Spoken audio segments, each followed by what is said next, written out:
बिल्कुल जी, अल्हम्दुलिल्लाह अल्लाह ताला के फजल से पाकिस्तान एक दफ़ा फिर सुरखरू हुआ है जी। 2019 में भी भारत ने जारियत की थी और उस वक़्त भी अभिनंदन चाय पी के वापस चला गया था।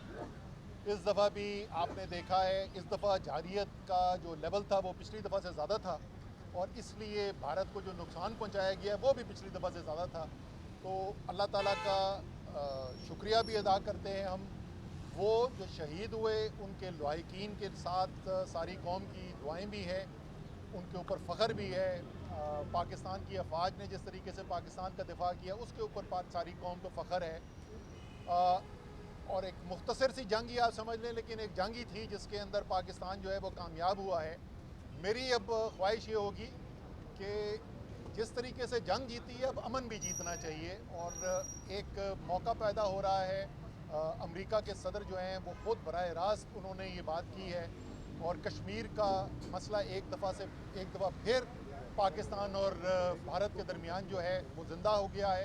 इस मौके को ज़ाया नहीं करना चाहिए। बड़े फ़ैसले करने का वक्त है भारत और पाकिस्तान के ताल्लुकात के लिहाज से भी और इसी तरीके से अंदरूनी पाकिस्तान। देखें, मैं हमेशा से यही कहता रहा हूँ, आखिरी बात यही करूँगा कि मैं बार बार एक ही बात करता हूँ, जब पाकिस्तान मुत्तहिद हो जाए दुनिया का कोई बड़े से बड़ा चैलेंज नहीं है कि जिसमें पाकिस्तान सुरखरू ना हो। एक दफ़ा फिर आपने देखा जो भी हमारे अंदर के इख्तलाफात मुल्क के अंदर आपको नज़र आते हैं, जब बाहर से ललकारा गया तो पूरी कौम मुत्तहिद हो गई।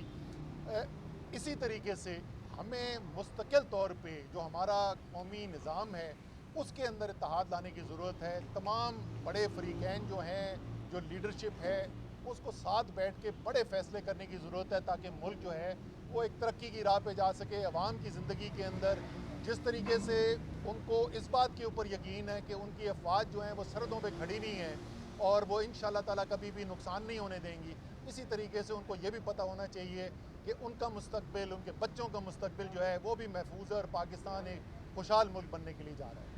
शुक्रिया। अच्छा सर, ये बताइए क्या आप मज़ीद सियासत करना चाहेंगे, क्योंकि आपने रिटायरमेंट का ऐलान कर दिया, लेकिन आपकी बातों से लग रहा है कि आप चाह रहे हैं कि मज़ीद सियासत की जाए, तो क्या मज़ीद मुस्तकबिल में सियासत करने का इरादा रखते हैं? नहीं जी, मेरी बातों से ये बिल्कुल भी नहीं लग रहा है और सियासत करने का मेरा कोई इरादा नहीं है, लेकिन मैं बात हमेशा पहले भी कर चुका हूँ। मेरा इश्क पाकिस्तान है जी। पाकिस्तान के लिए कोई खिदमत करानी हो सियासत के अलावा, जो भी खिदमत करानी है उसके लिए हाजिर है, कोई मुआवजा नहीं तो चाहिए। खिदमत जो है वो इमरान खान के कुछ पैचअप के लिए कोई खिदमत आप कर सकते हैं, कोई उनके मामला सेटल डाउन हो जाए सर, पीटीआई के? ये ज़ाहिर है, देखिए ये फ़ैसले तो करने हैं जो फ़रीक़ैन हैं बराह रास्त। अगर मैं कोई भी किरदार अदा कर सकता हूँ, बिल्कुल हाजिर हूँ जी इसके लिए। Thank you.